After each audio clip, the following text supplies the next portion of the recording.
Assalamualaikum warahmatullahi wabarakatuh.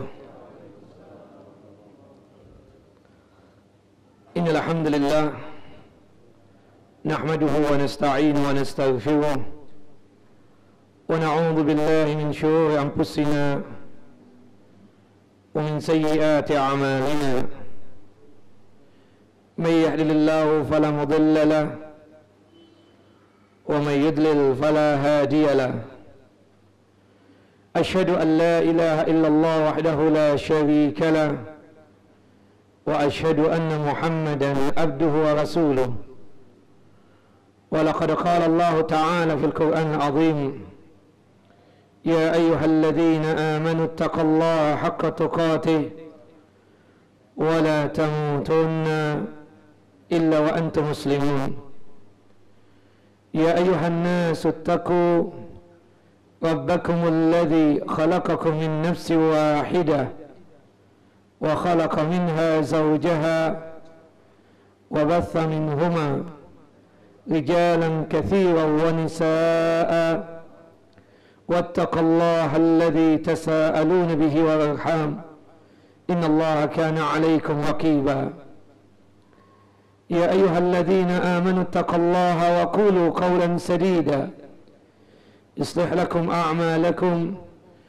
ويغفر لكم ذنوبكم ومن يطع الله ورسوله فقد فاز فوزا عظيما أما بعد فإن أصدق الحديث كتاب الله وخير الهدى هدى محمد صلى الله عليه وسلم وشر الأمور محدثاتها وكل محدثة بدعة وكل بدعة ضلالة وكل ضلالة في النار.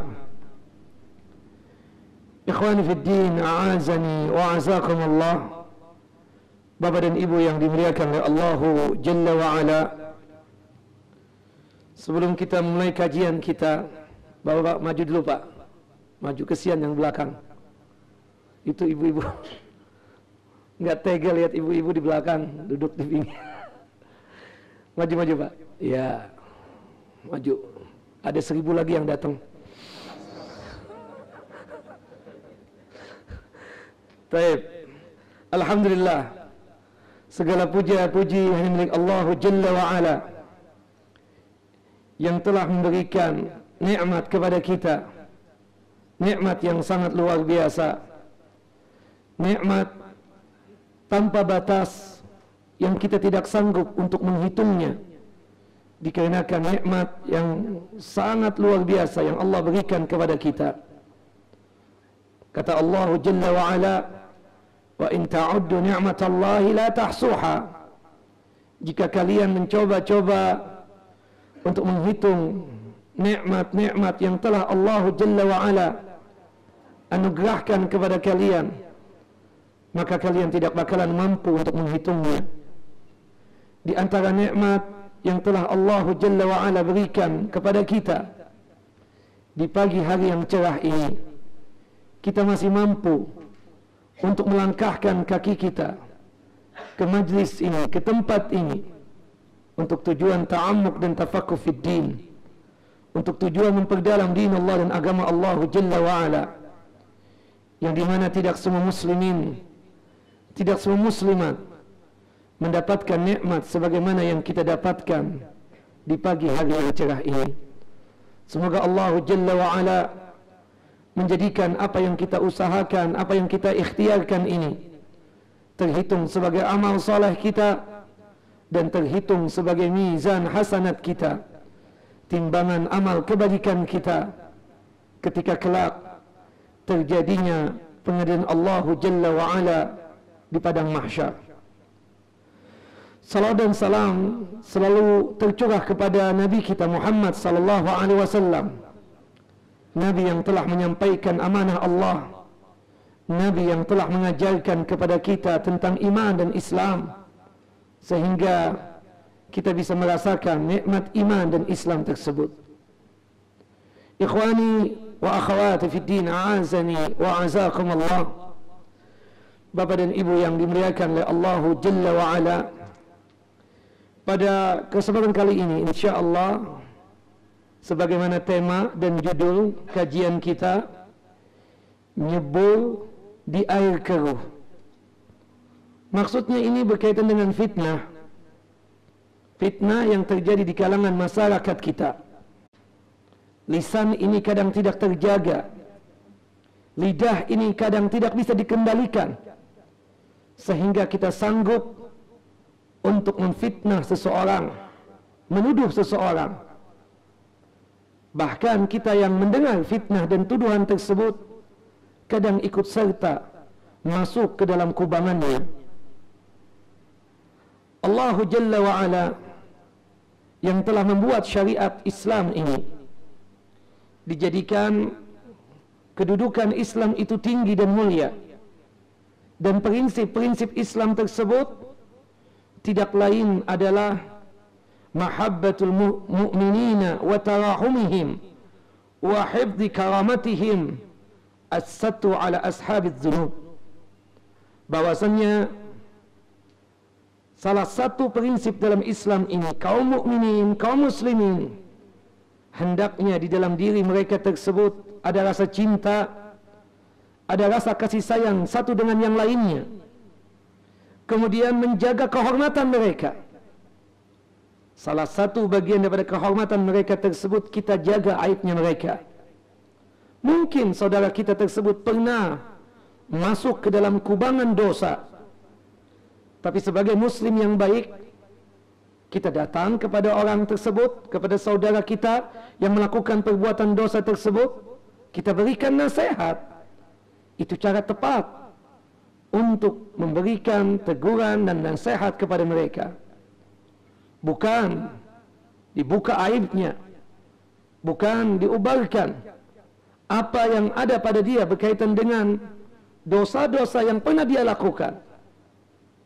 Padahal Rasulullah SAW ketika Hajjatul Wada, haji yang pertama sekaligus haji yang terakhir beliau SAW, ketika wukuf Arafah, salah satu isi khutbah beliau tersebut, beliau menyatakan, inna dima'akum wa amwalakum wa a'radakum haramun alaikum.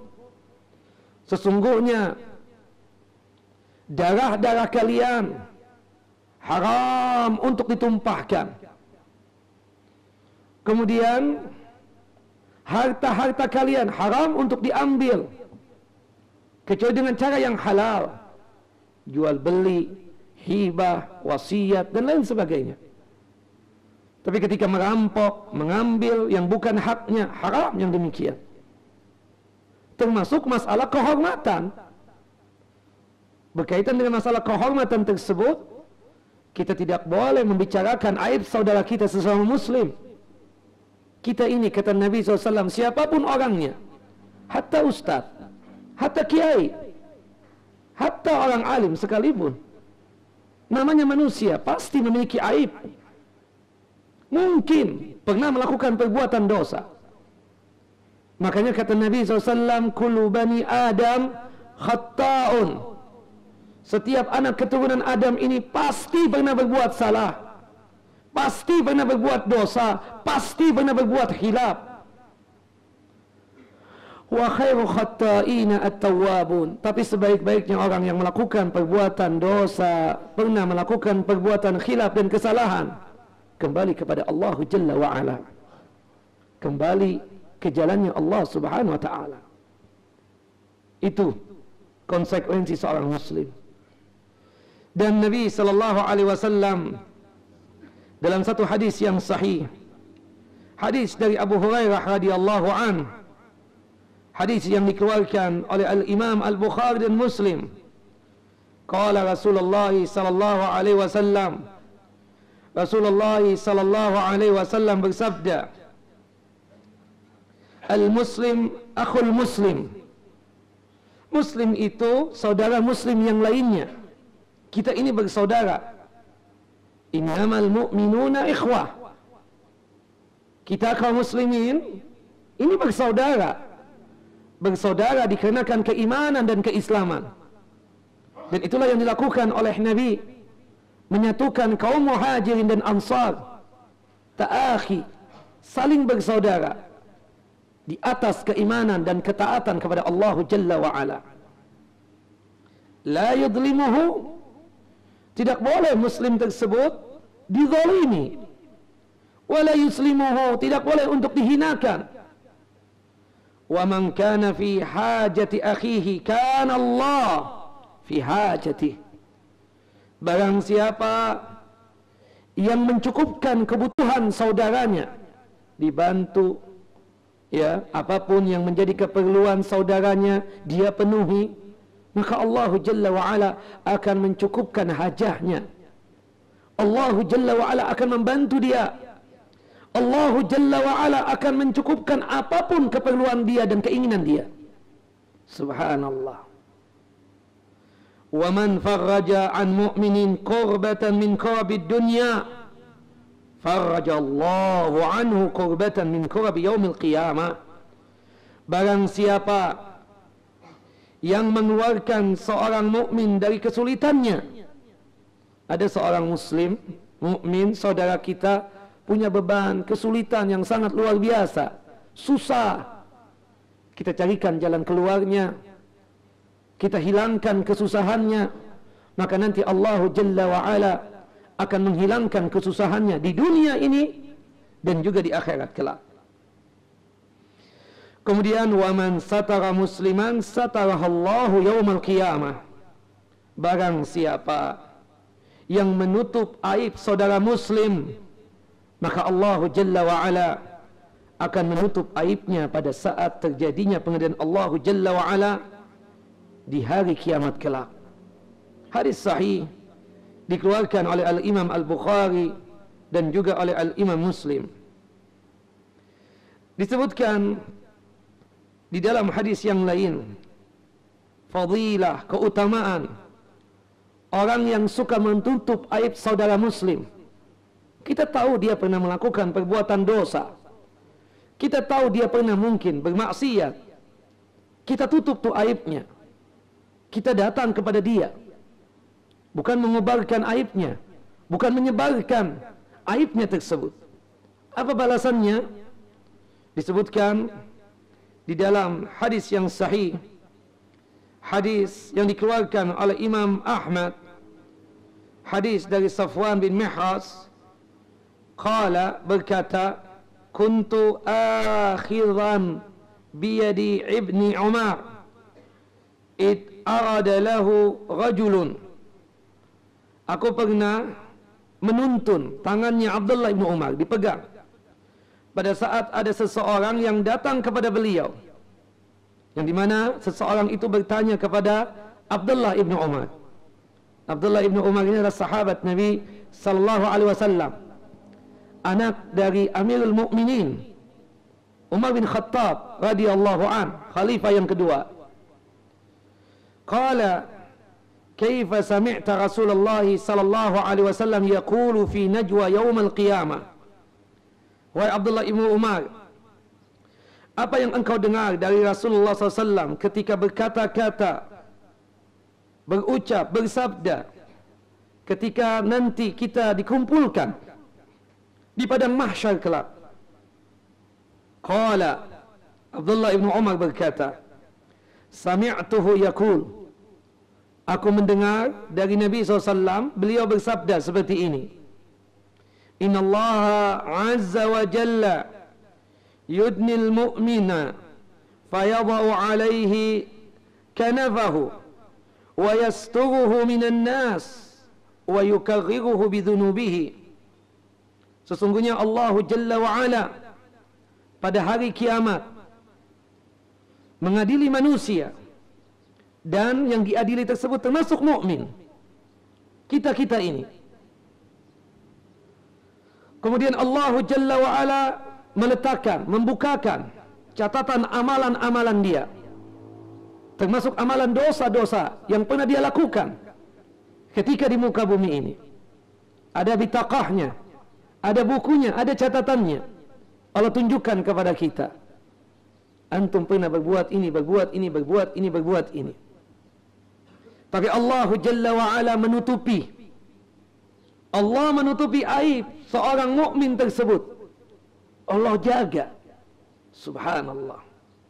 Kemudian Allah Jalla wa'ala bertanya kepada orang tersebut ketika dibukakan catatan amalan dosa yang pernah dia lakukan. Dan Allah bertanya, ata'arifu dzamba kadza?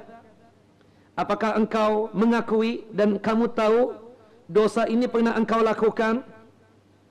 Apakah engkau tahu tentang dosa itu yang pernah engkau lakukan?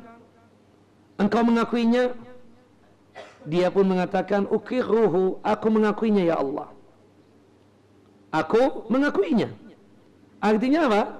Memang benar dia melakukan perbuatan dosa tersebut. Sampai dikatakan hatta idza qarrarahu bidzunubihi wa ra'a fi nafsi annahu qad halak. Sampai-sampai ini orang mengira dikenakan saking banyaknya dosa yang pernah dia lakukan di dunia yang dibukakan oleh Allah Jalla wa'ala di hadapan dia, dan dia tersebut mengakui, tidak mengingkari sama sekali, sampai dia kira dia sudah binasa deh, masuk neraka nih. Sampai Allah Jalla wa'ala berkata yang lain, qala fa inni qad satartuha 'alaika fid dunya. Dosa yang engkau lakukan yang manusia tidak tahu itu Allah yang menutupinya, sehingga membuat manusia tidak tahu apa yang engkau lakukan. Aku tutup dosa-dosa tersebut.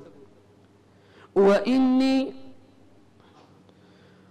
ughfiru halakal yaum, dan sesungguhnya hari ini aku ampuni dosa-dosa tersebut. Subhanallah.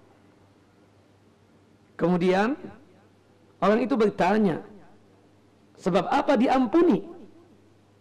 Ya, padahal dosanya luar biasa banyaknya. Summa yu'ta kitabu hasanatih. Ditunjukkanlah kitab catatan amalan kebaikan orang yang berlumuhkan dosa ini. Ternyata dia pernah berbuat baik. Dan salah satu perbuatan baik yang dia lakukan tersebut tidak lain adalah menutup aib saudara muslim. Subhanallah. Karena dia menutup aib saudara muslim, Allah Jalla wa'ala menutupi aibnya di dunia ini dan juga di akhirat kelak. Bahkan di akhirat kelak Allah Jalla wa'ala mengampuni dosanya tersebut. Allahu Akbar. Ini fadilah, keistimewaan, keutamaan orang yang suka menutup aib saudaranya. Dan hati-hati ikhwan fiddin, akhawati fiddin, a'azani wa'azakum Allah. Hati-hati bapak dan ibu, jangan sekali-kali membuka aib saudara muslim. Allah Jalla wa'ala mengingatkan hal ini dalam surah An-Nur ayat yang ke-19. Innal ladzina yuhibbuna an tashi'a al-fahishatu fil ladzina amanu lahum 'adzabun alimun fid dunya wal akhirah. Sesungguhnya orang-orang yang suka menebarkan, mengiklankan perbuatan jelek yang dilakukan oleh kaum muslimin, disebarkan ke khalayak orang ramai, ke manusia seluruhnya, maka mereka tersebut akan mendapatkan azab yang pedih di dunia dan juga di akhirat. Al-Imam Ibn Katsir rahimahullah ketika menafsirkan ayat ini, kata beliau, hadza ta'dibun liman sami'a syai'an minal kalami sayyi. Ini pelajaran buat kita yang suka mendengar perkataan yang jelek. Hati-hati, kita mungkin mendengar ya perkataan-perkataan, cerita-cerita berkaitan dengan aib saudara muslim. Iya kan? Maka sikap kita apa? Fala yushi'uhu, jangan disebarkan itu aib. Wala yudhi'uhu, dan jangan sampai diiklankan, diberitakan, disebarkan. Subhanallah, inilah yang disebut dengan ghibah itu. Ya, sampai sahabat bertanya, ya Rasulullah, in kana ma fihi, bahwasannya di dalam saudaraku tersebut, muslim tersebut, memang dia melakukan perbuatan dosa itu. Kata Rasulullah, itulah ghibah. Ya, itulah ghibah. Kamu telah menggosipi dia. Karena engkau membicarakan sesuatu yang dia benci kalau dia disebarkan aibnya. Dia mengakui dia melakukan perbuatan dosa itu, tapi tolong disembunyikan. Sikap kita kalau melihat saudara muslim melakukan perbuatan dosa, melakukan perbuatan maksiat, durhaka kepada Allah Jalla wa'ala, kita datang nasihatin, bukan disebarkan aibnya. Wal iyadu billah. Ya, tapi Ustaz, saya tidak bicara, tidak ngomong, tapi antum nulis di HP, iya kan? Itu pun sama hukumnya, tidak ada bedanya. Yang disebarkan Allahu Akbar, muslim yang baik, muslim yang taat kepada Allah. Jangankan muslim yang taat, muslim yang ahlul maksiat saja akhirnya tidak boleh untuk diceritakan, kecuali memang ada tujuan-tujuan yang sifatnya tersebut untuk pencegahan dari perbuatan mungkar yang dia lakukan. Makanya dalam Islam ada ghibah-ghibah yang dibolehkan. Nah itu kalau memang benar. Tapi kalau seandainya tidak benar, faqad bahattahu, berarti engkau telah fitnah, menuduh dia, wal iyadzu billah. Subhanallah, ini yang berbahaya sekali. Makanya disebutkan dalam cerita Umar bin Khattab radhiyallahu an, ketika itu ada seorang sahabatnya, ya laki-laki, sahabat laki-lakinya Umar bin Khattab datang kepada Umar bin Khattab, yang dimana orang tersebut meminta fatwa kepada Umar bin Khattab tentang kasus yang dialami oleh putrinya.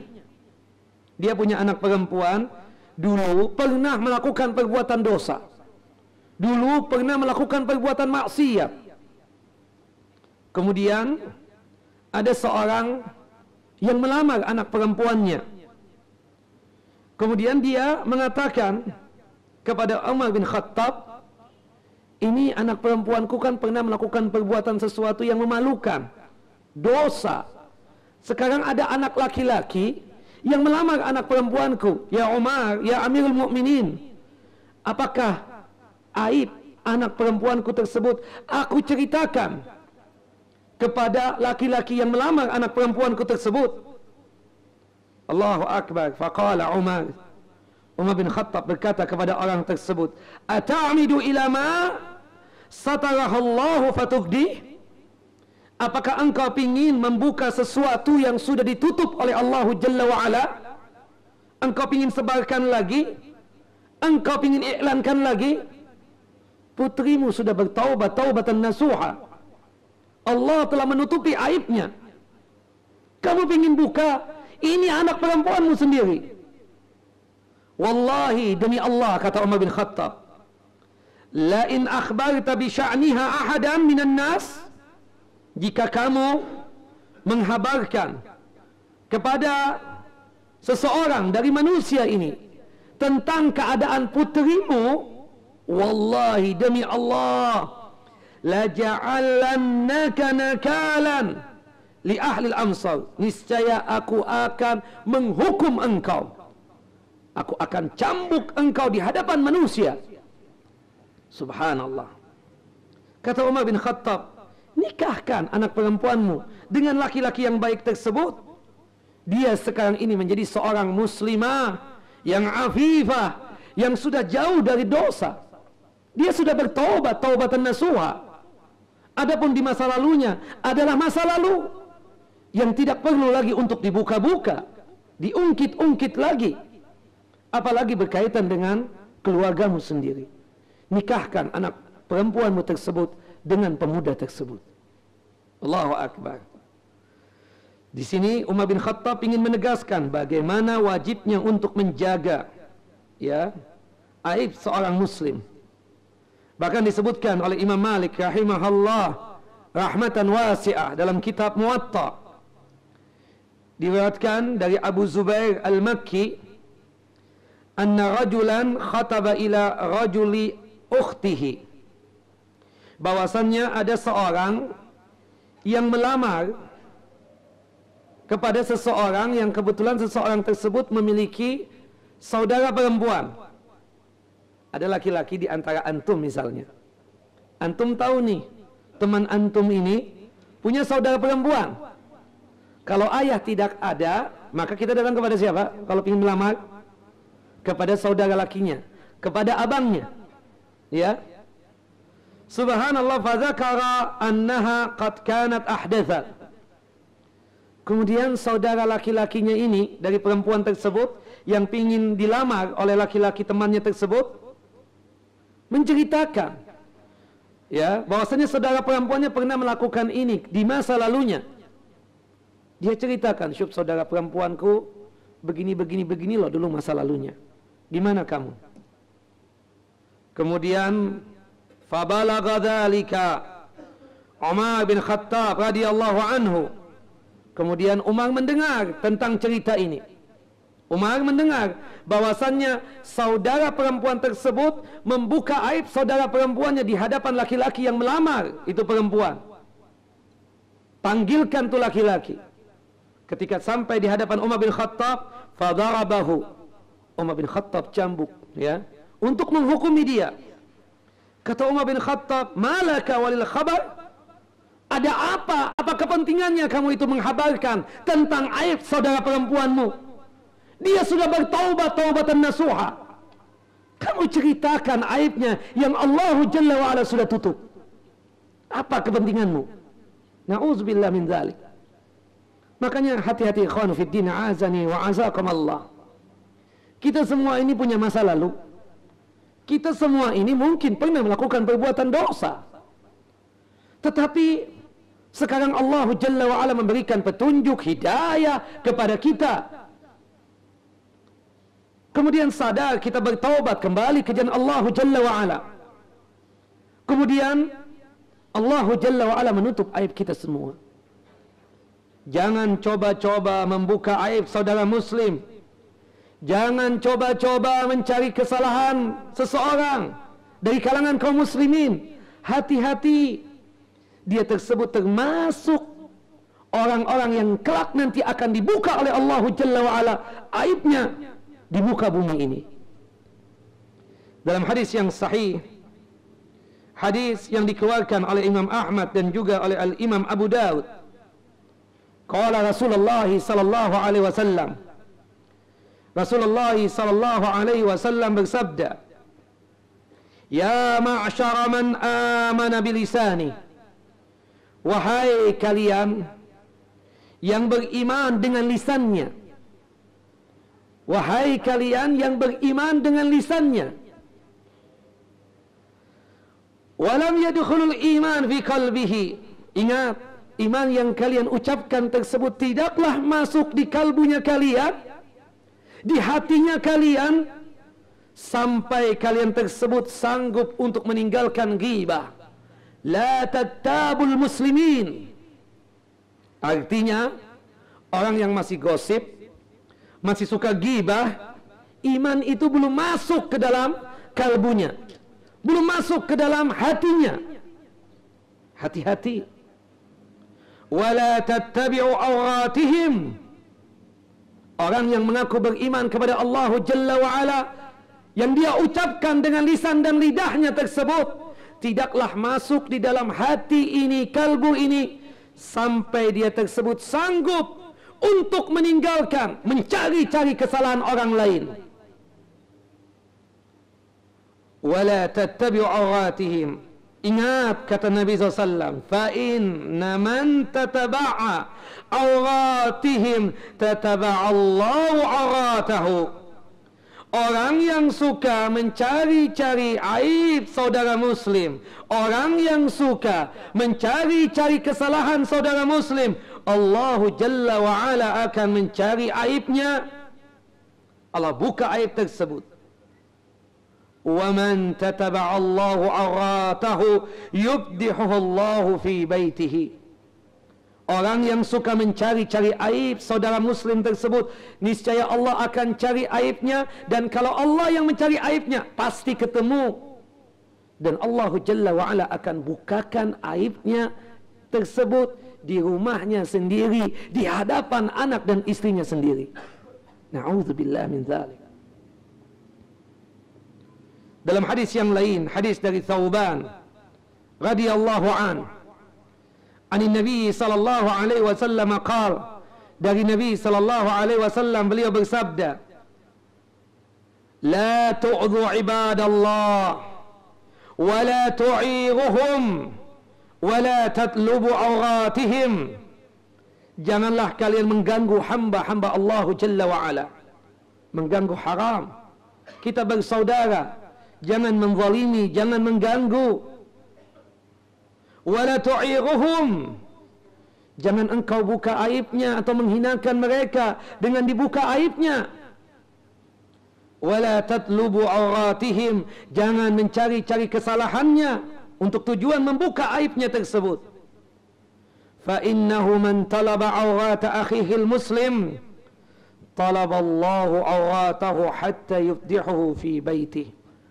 Barang siapa yang mencari-cari kesalahan saudara muslim, mencari-cari aibnya saudara muslim, maka Allah Jalla wa Ala akan mencari aibnya orang tersebut dan akan membuka aibnya tersebut meskipun di rumah dia sendiri. Allahu Akbar. Hati-hati. Ikhwanu fiddin azani wa azakumullah. Ini kita katakan kalau sekiranya itu benar. Kalau toh benar, kita haram untuk membuka aibnya. Apalagi tidak benar. Cuma sekedar bisik-bisik tetangga doang. Cuma sekedar omongan antara orang-orang ya di pinggir jalan. Subhanallah, omongan di pinggir jalan dibawa ke kajian kadang. Terutama nih, maaf nih ibu-ibu, sampai Allah Jalla wa Ala betul-betul dalam surah Al-Hujurat tersebut mengingatkan para wanita. Ya ayyuhalladzina amanu la yaskhar qaumun min qaumin asa an yakunu khairum minhum wala nisa'un min nisa'in asa an yakunna khairum minhun. Wahai orang yang beriman, janganlah satu kaum menghina kaum yang lainnya. Boleh jadi kaum yang dihina lebih baik daripada kaum yang menghina. Ya, kaum yang dihina lebih baik daripada kaum yang menghina. Dan janganlah para wanita menghinakan wanita-wanita yang lain. Bisa jadi wanita-wanita yang dihina lebih baik daripada wanita yang menghina. Nah, ini kan setelah itu menyebutkan tentang ghibah. Hei kalian, janganlah satu kaum menggibahi kaum yang lainnya.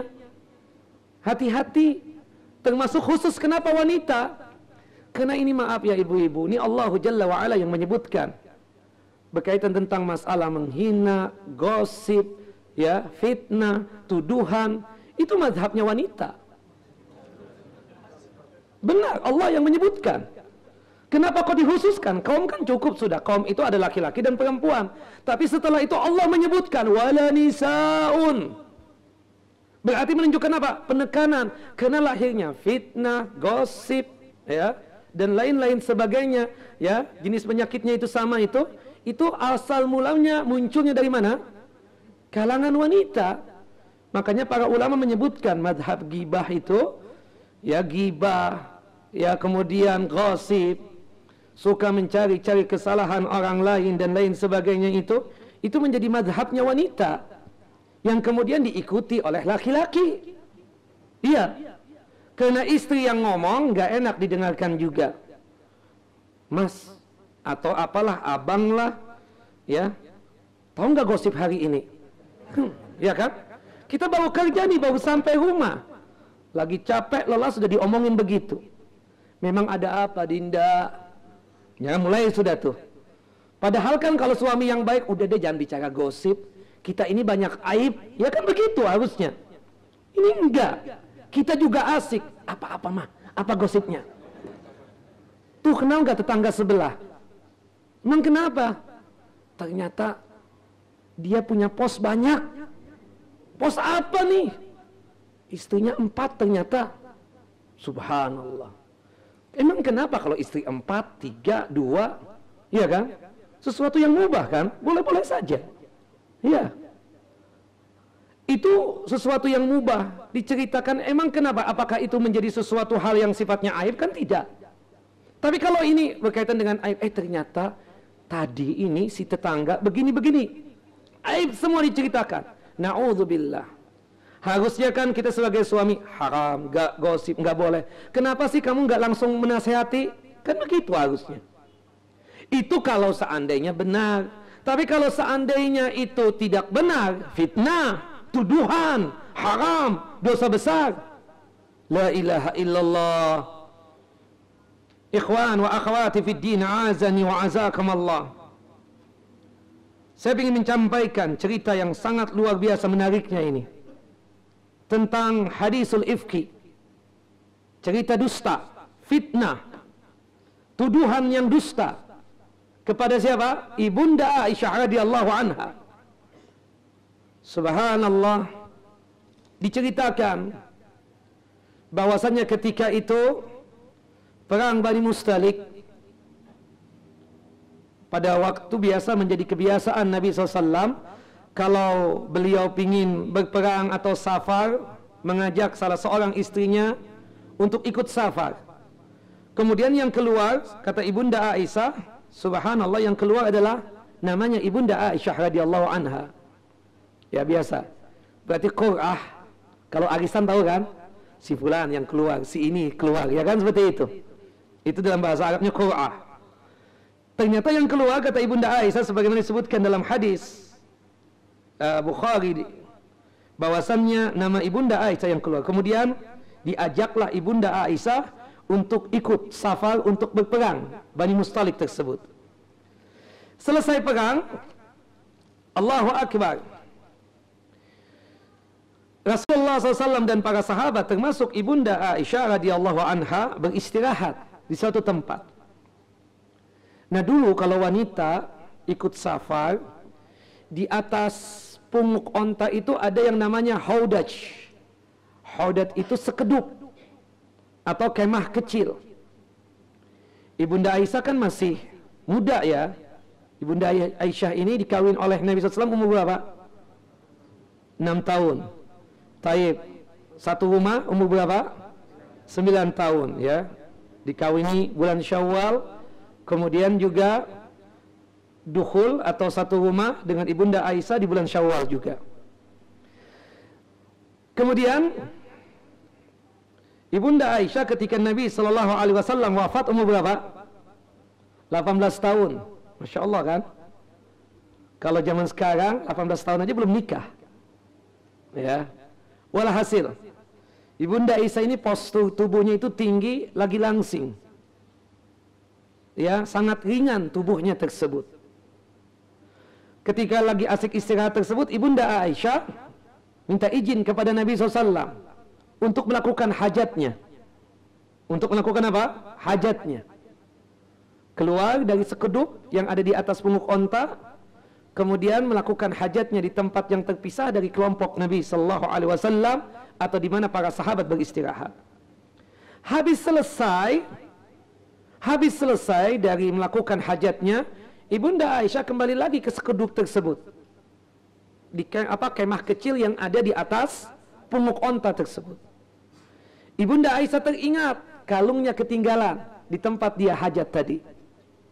Nah, kesalahan Ibunda Aisyah ketika mau mengambil kalungnya tersebut tanpa izin Rasulullah SAW. Dia pikir sebentar. Makanya langsung turun, sekedar mengambil apa? Mengambil kalung tadi. Padahal kalau ngomong lain cerita ini. Tapi memang ini jalur cerita yang diinginkan oleh Allah Jalla wa'ala. Ibunda Aisyah turun ya tanpa sepengetahuan Nabi SAW. Dia kembali ke tempat hajatnya, ternyata memang kalungnya ketinggalan di situ. Diambil kalungnya, dipakai lagi oleh Ibunda Aisyah. Kemudian ketika kembali ke tempat peristirahatan Nabi dan para sahabat tadi, ternyata Rasulullah dan para sahabatnya sudah jalan. Tidak ada lagi. Nah, menjadi taktik Nabi SAW biasanya ada beberapa orang yang disuruh jalan akhiran. Bahkan disuruh untuk kembali lagi ke tempat semula. Untuk mengawasi. Jangan-jangan ada sebagian pasukan yang jalannya terlambat sehingga terpisah oleh kelompok Nabi SAW ini. Nah saat itu ada seorang sahabat Nabi SAW yang bernama Safwan bin Mu'attal As-Sulami diperintahkan oleh Nabi SAW untuk jalan akhiran. Untuk apa? Jalan akhiran, untuk melihat-lihat siapa di antara rombongan ini yang tertinggal. Subhanallah, waktu itu Safwan bin Mu'attal As-Sulami sendirian. Kemudian tanpa disangka-sangka dia kembali ke tempat semula. Dari jauh dia melihat ada tumpukan seperti batu hitam. Dia curiga, ya, jangan-jangan itu manusia, jangan-jangan sesuatu yang memang menjadi penasaran ini. Safwan bin Mu'attal As-Sulami ini mendatangi itu tempat. Ternyata yang dia lihat adalah Ibunda Aisyah radhiyallahu anha. Spontanitas sambil memalingkan mukanya, Safwan bin Mu'attal As-Sulami ini mengucapkan kalimah al-istirja. Inna lillahi wa inna ilaihi raji'un. Ibunda Aisyah terbangun. Dan kata Ibunda Aisyah, kami berdua, antara Aisyah dengan Safwan bin Mu'attal As-Sulami, tidak ada pembicaraan apapun. Saya tidak mengucapkan sesuatu, Safwan pun tidak mengucapkan sesuatu. Yang aku dengar kalimatnya cuma satu waktu itu, yaitu kalimatul istirja ini. Inna lillahi wa inna ilaihi raji'un. Safwan bin Mu'attal tahu itu Ibunda Aisyah sebelum turunnya ayat-ayat berkaitan dengan kewajiban hijab. Dia tahu ini istri Nabi SAW. Ya, subhanallah, Ibunda Aisyah berdiri, kemudian Safwan bin Mu'attal menurunkan ontanya sebagai isyarat agar Ibunda Aisyah naik di atas onta tersebut. Ketika Ibunda Aisyah sudah naik, Safwan bin Mu'attal menuntun, bukan ikut, naik juga. Sebagaimana tuduhannya kaum munafikin yang dipimpin oleh Abdullah bin Ubay bin Salul. Dituntun itu onta. Ibunda Aisyah di atas punggungnya onta tersebut. Allahu Akbar. Dalam perjalanan tersebut, hatta satu kalimat tidak diucapkan oleh Ibunda Aisyah. Hatta satu ucapan tidak diucapkan oleh Safwan bin Mu'attal As-Sulami. Subhanallah. Allahu Akbar. Ketika asik perjalanan tersebut tidak terjadi apa-apa. Tapi ketika sudah sampai di Madinah, kabut hitam, awan hitam mampir di kota suci Madinah. Mulailah bisik-bisik tetangga ini muncul. Fitnahan, tuduhan kepada siapa? Ibunda Aisyah dan sahabat Nabi sallallahu alaihi wasallam, seorang yang ikut perang Badar. Seorang yang ikut perang Badar tersebut adalah jaminan surga. Ada sekitar 314 sahabat, di antaranya Safwan bin Mu'attal As-Sulami ini. Safwan bin Mu'attal As-Sulami ini, Allahu Akbar, dituduh oleh kaum munafikin, ya, berzina. Ibunda Aisyah dituduh berzina dengan Safwan bin Mu'attal. Dan subhanallahnya, Ibunda Aisyah ketika sampai di Madinah itu, karena perjalanan melelahkan, capek, karena waktu itu kan safar tidak seenak zaman sekarang. Ada pesawat, ada kapal laut, ada mobil. Dulu onta, capek dan melelahkan. Sampai di Madinah, Ibunda Aisyah sakit. Omongan-omongan fitnah ini belum sampai ke telinga Ibunda Aisyah radhiyallahu anha. Tapi omongan fitnah ini sudah sampai ke telinganya Nabi sallallahu alaihi wasallam. Sudah sampai ke mana? Ke telinganya Nabi sallallahu alaihi wasallam. Allahu Akbar. Ya.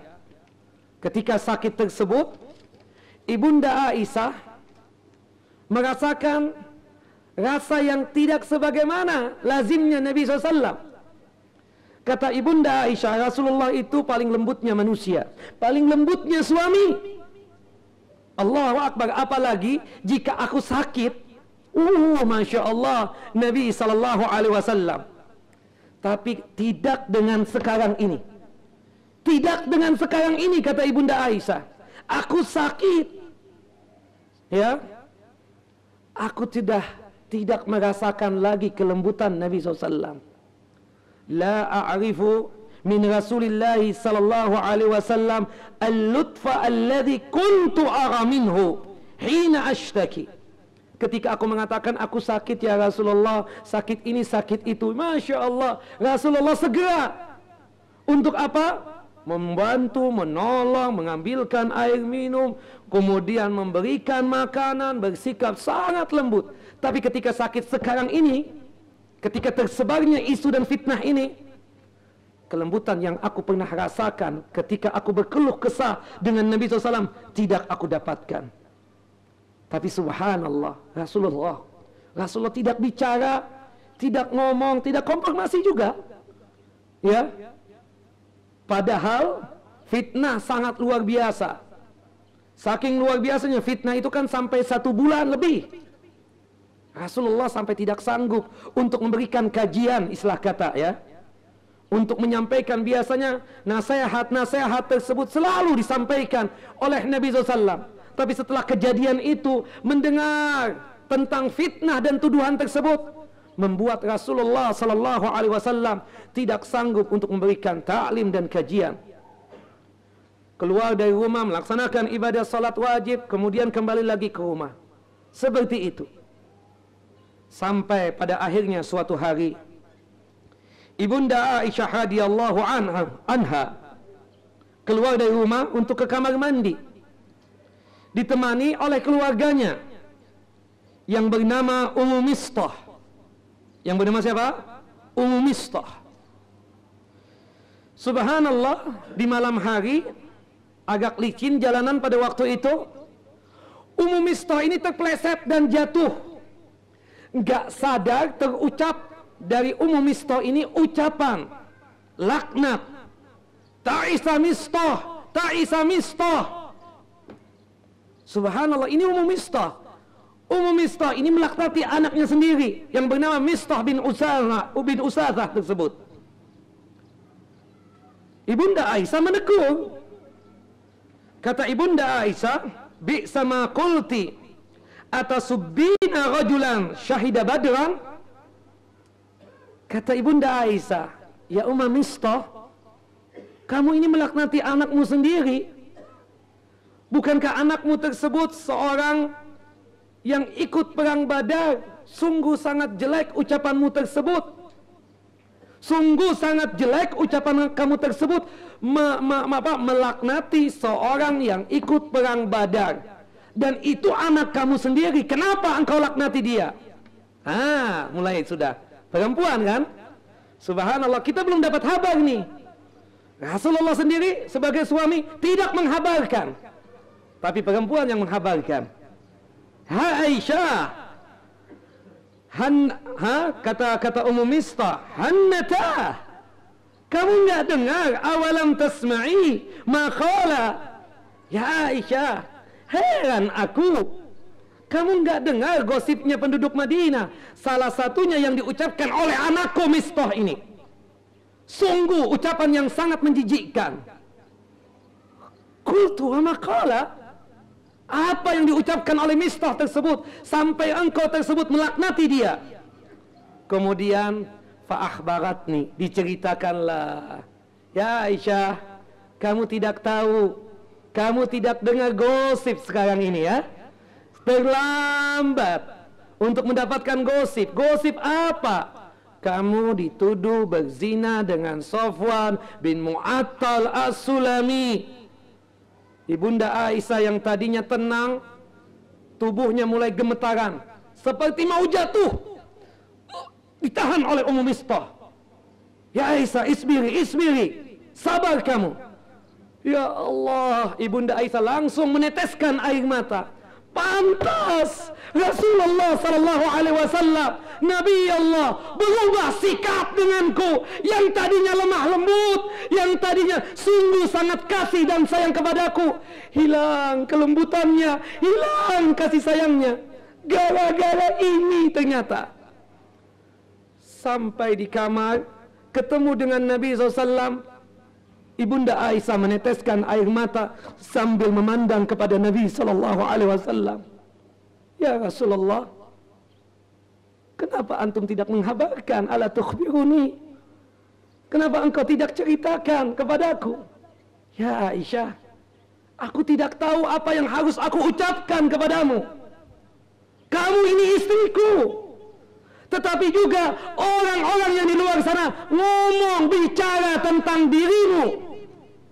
Aku bingung. Tidak sanggup apa yang harus aku katakan kepadamu. Subhanallah. Rasulullah sallallahu alaihi wasallam manusia. Dia Rasulullah, dia utusan Allah. Tapi perubahan sikap itu didapatkan. Apalagi kita. Iya kan? Apalagi kita. Mistah bin Uthasa itu adalah orang yang ikut perang Badar, orang alim, orang soleh. Iya kan? Yang dimana dosa-dosanya diampuni oleh Allah Jalla wa'ala. Dosa-dosa yang di masa lalu kalau ikut perang Badar, i'malu faqad ghafarallahu lakum ma taqaddama min dhanbi. Allah Jalla wa'ala telah mengampuni dosa-dosa kalian, terserah kalian mau berbuat apa. Subhanallah, itu sahabat Nabi, orang yang ikut perang Badar, ada jaminan masuk ke dalam surga, ada jaminan dihapuskan dosa-dosanya. Tetap terpengaruh. Apalagi kita. Tapi kadang itu dari ustadz juga loh yang menyampaikan. Hatta dari ustadz, hatta dari kiai. Kalau seandainya membuka aib orang, haram yang demikian untuk kita ikuti. Kita tegur tuh ustadz. Ustadz haram, ittaqillah. Jangan antum sampaikan ini.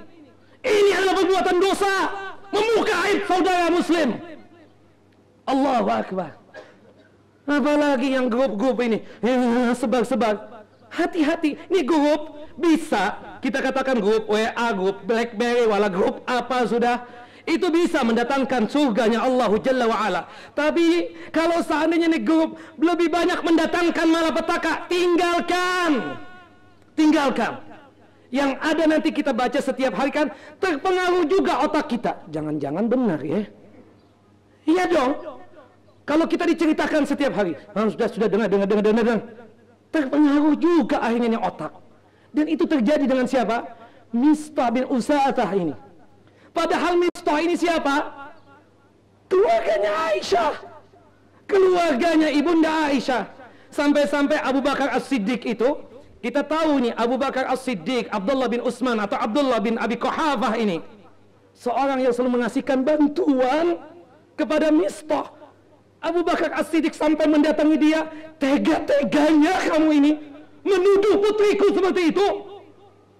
Kata Mistah, aku cuma dengar, cuma mengucapkan, tapi kamu mengucapkan dan menyebarkan itu fitnah. Allahu Akbar. Sampai apa? Dihentikan bantuan. Aku tidak mau lagi membantu kamu. Wajar nggak Abu Bakar? Wajar menurut saya. Panas, anak yang dicintai dituduh berzina dengan Safwan bin Mu'attil As-Sulami. Allahu Akbar. Ya. Sampai pada akhirnya Rasulullah sallallahu alaihi wasallam mengumpulkan para sahabatnya. Kemudian meminta pendapat. Subhanallah. Kita selamanya kadang gak kuat. Kita ustadz, kita kiai, kita tuan guru. Tapi kadang kala kita juga sharing dalam masalah sesuatu hal yang berkaitan dengan muskilah atau masalah. Karena kita ini bukan nabi, bukan rasul. Ya. Apalagi kita adalah orang yang biasa. Dikumpulkanlah sahabat-sahabatnya, di antara yang hadir adalah Usama bin Zaid, di antara yang hadir juga Ali bin Abi Thalib. Nabi sallallahu alaihi wasallam bertanya kepada sahabat-sahabatnya tentang fitnah yang dialami oleh keluarganya tersebut. Yang dia tanya pertama kali adalah Usama bin Zaid radhiyallahu anhuma. Ketika ditanya tentang kasus ini, Usama bin Zaid menjawab, "Ya Rasulullah, ahlaka wa la na'lamu illa khairan." Wahai Rasulullah, keluargamu, istri dan anak-anakmu yang kami ketahui, ya, kami ketahui demi Allah mereka itu orang yang baik. yang muncul dari mereka, yang ada pada mereka adalah kebaikan.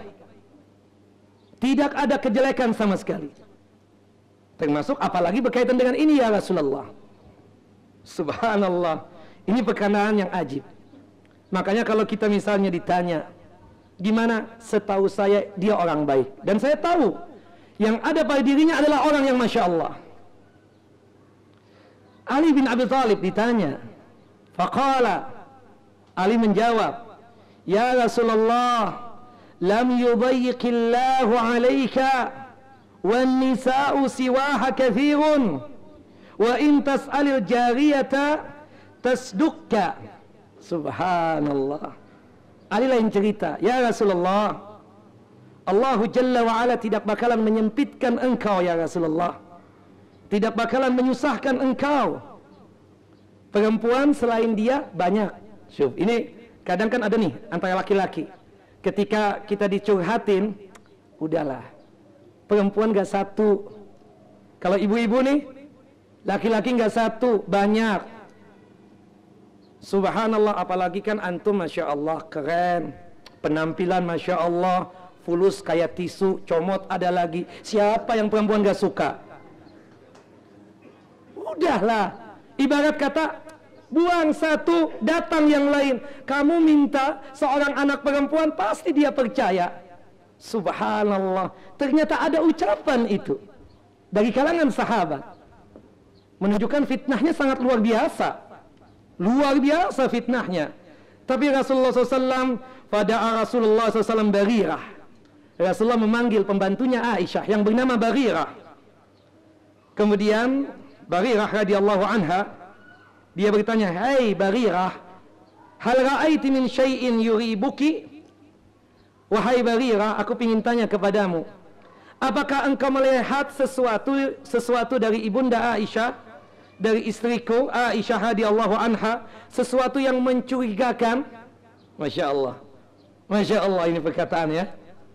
Apakah engkau melihat sesuatu yang mencurigakan dari istriku Aisyah radhiyallahu anha? Barirah Masya Allah radhiyallahu anha, la walladhi ba'athaka bilhaq, tidak ya Rasulullah, demi jiwa, ya, demi zat yang mengutus engkau secara hak, secara benar. In ra'aitu 'alaiha amran aghmisuhu 'alaiha akthara min annaha jariyatun hadisatu sinni tanamu an ajinin ahliha fata'ti ad-dajinu fatakuluhu. Aku tidak melihat perubahan apa-apa. Enggak ada sesuatu yang mencurigakan dari ibunda Aisyah. Subhanallah, beliau ini seorang perempuan yang masih muda, kemudian tidur beralaskan dari tepungan, dari adonan roti keluarganya, kemudian dia tersebut ya memakannya. Masya Allah, ini perempuan yang baik Aisyah radhiyallahu anha. Rasulullah tersenyum. Rasulullah tersenyum. Subhanallah. Nah, sampai pada akhirnya ibunda Aisyah tidak kuat. Ini sudah ramai pembicaraan ini. Ibunda Aisyah meminta izin kepada Rasulullah sallallahu alaihi wasallam agar tinggal di tempat orang tuanya, yaitu siapa? Abu Bakar As-Siddiq radhiyallahu anhu. Abu Bakar As-Siddiq radhiyallahu anhu. Kemudian subhanallah, ketika sampai di tempat keluarganya tersebut, dia berkata kepada ibunya. Kepada siapa? Kepada ibunya.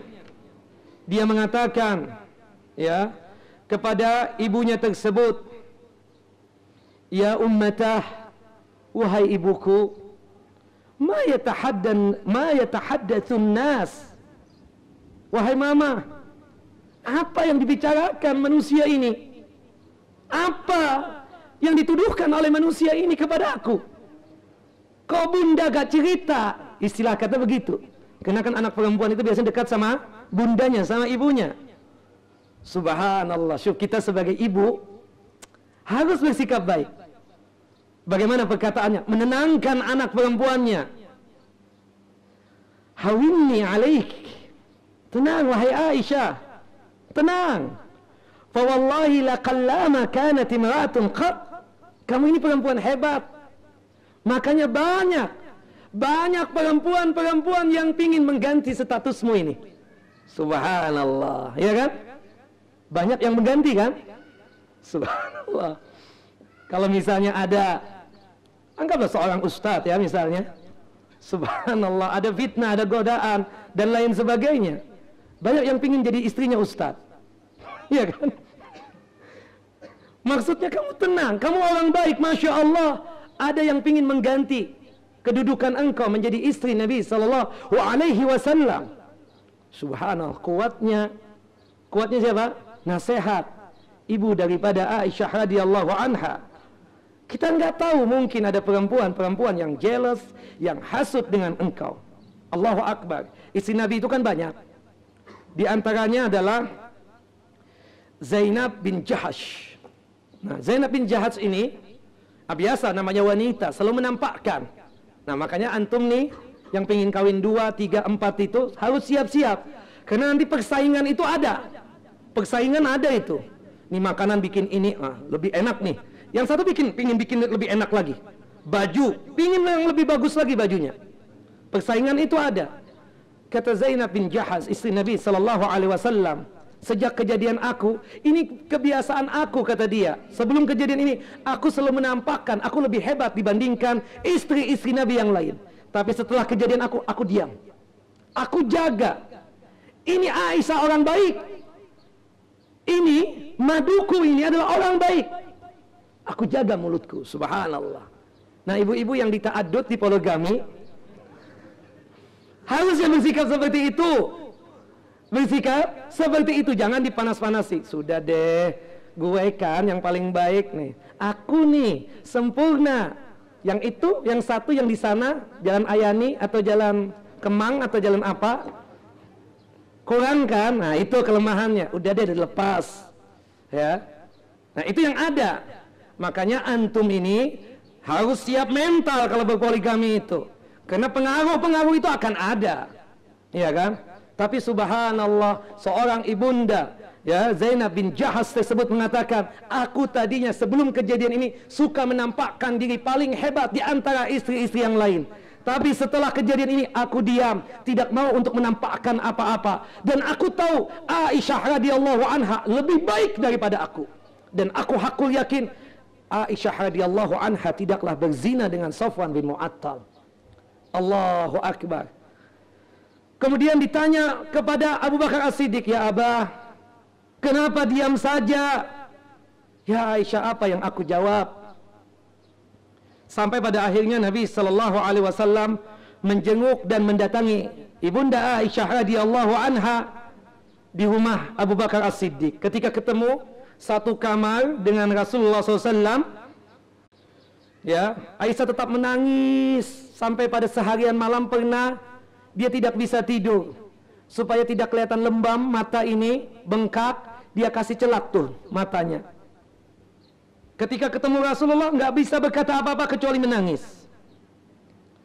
Sampai pada akhirnya Rasulullah mengatakan ucapan yang membuat tangisan ibunda Aisyah tambah kencang tangisannya. Rasulullah cuma mengatakan, "Syuf ya Aisyah, jika sekiranya engkau memang melakukan ini." Maksudnya melakukan apa? Zina, sebagaimana yang dituduhkan oleh orang-orang tersebut. Maka harapan aku, kata Rasulullah SAW, kamu bertaubatlah kepada Allahu Jalla wa'ala. Tapi jika sekiranya tidak benar, maka pastinya Allahu Jalla wa'ala akan menyelamatkan kamu. Allahu Jalla wa'ala akan membebaskan kamu dari tuduhan-tuduhan ini.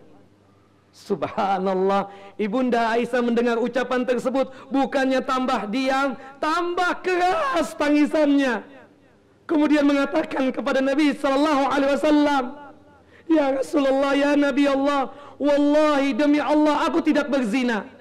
Tapi jika sekiranya aku mengatakan tidak berzina, maka kalian semua, apalagi yang menuduh-nuduh aku seperti itu, tidak bakalan percaya dengan ucapan aku tersebut. Tapi kalau sekiranya aku mengatakan ya, aku berzina, Itulah yang kalian inginkan dari jawabanku. Tapi demi Allah, aku tidak melakukan itu. Aku tidak berzina dengan Safwan bin Mu'attal As-Sulami. La ilaha illallah. Membikin ibunda Aisyah menangis luar biasa, sedih. Allahu Akbar. Tapi ada hikmah di balik itu semua. Ada satu keluarga, Masya Allah, keluarga Abu Ayyub Al-Ansari. Ketika lagi asik duduk-duduk bersama istrinya yang bernama Ummu Ayyub. Allahu Akbar. Subhanallah, kalau masalah gosip-gosip itu biasanya perempuan dulu yang buka. Suami ibu-ibu banyak diam. Ini yang bertanya Ummu Ayyub. Ya Aba Ayyub. Abu Ayyub itu nama aslinya Khalid bin Abdullah radhiyallahu anhu. Ya Abu Ayyub, apa sikap antum terhadap fitnah yang dialami oleh ibunda Aisyah radhiyallahu anha, keluarga Nabi sallallahu alaihi wasallam, istri tercinta Rasulullah sallallahu alaihi wasallam ini? Apa sikap kita? Apa jawab Khalid bin Abdullah Abu Ayyub Al-Ansari radhiyallahu an? Ya Ummu Ayyub, wahai Ummu Ayyub, jika sekiranya aku ini adalah Safwan bin Mu'attal As-Sulami, aku tidak bakalan berzina dengan Aisyah radhiyallahu anha. Dan aku tahu betul wahai Ummu Ayyub, Safwan bin Mu'attal As-Sulami itu lebih bertakwa daripada aku, lebih imannya lebih kuat daripada aku, dan aku hakul yakin seyakin-yakinnya Safwan bin Mu'attal As-Sulami tidak berzina dengan ibunda Aisyah radhiyallahu anha. Tapi bagaimana menurut kamu wahai Ummu Ayyub, wahai Dinda, wahai istriku, tentang kejadian ini? Subhanallah, suami yang baik. Tidak hanya sekedar pendapatnya dia saja, tapi pendapat istri pun juga didengarkan. Apa jawab Ummu Ayyub? Jawaban yang sama.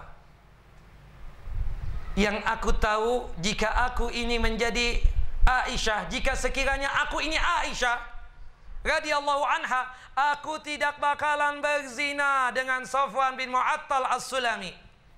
Dan aku tahu ibunda Aisyah radhiyallahu anha perempuan yang the best, perempuan yang Masya Allah, perempuan yang salehah, perempuan yang taat kepada Allah Jalla wa'ala, dan ketakwaannya tersebut melebihi aku. Dan aku yakin seyakin-yakinnya Aisyah radhiyallahu anha tidak bakalan berzina dengan Safwan bin Mu'attal As-Sulami. Allahu Akbar. Ini Bapak Ibu, sikap keluarga yang baik. Kalau ada tuduhan-tuduhan tersebut, kita masih punya aib. Kita ini banyak aibnya. Cuma Allah Jalla wa'ala sayang kepada kita. Allah tutup aib kita. Makanya antum sebagai suami, kalau istri mulai sudah menggoda-goda dengan pembicaraan gosip, fitnah, tutup. Nah. Lu kalau masih ngomong nih, Ikam kalau masih berbicara berpendek begini, nah, duit untuk belanjaan stop nih. Nah, begitu harusnya. Begitupun juga ibu sebagai istri, ketika bapak mencoba-coba, gimana ding? Apa tuh gosipnya nih hari ini nah? Iya kan, biasa begitu. Ya Allah, sudah tua ubanan, ya, nggak malu tuh. Cukuplah. Ikam juga bisi aib. Ikam juga begini, kan kita ingatkan. Nah, supaya sadar. Kita semua punya aib. Jangan dibongkar, disebar, dinistakan orang. Waliyadzubillah. Dan ingat, kalau orang dituduh, difitnah, itu sakit hati. Sakitnya di sini nih. Gak sembuhnya susah. Sembuhnya susah. Susah sembuhnya. Illa man rahimah rabbuh. Kecuali Allah memberikan rahmat dan kasih sayang kepada dia, sehingga membuat dia mudah untuk memaafkan. Sakit betul. Ya Allah, dituduh seperti itu berat betul. Melihat mukanya ya gak enak. Kita bukan Nabi deh, pinginnya nyekik aja tuh orang. Iya dong. Kalau tuh halal membunuh gue, bunuh tuh orang.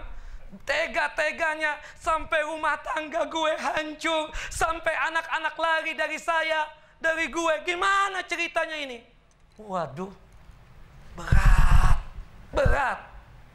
Dan itu pernah dialami oleh Ibunda Aisyah radhiyallahu anha.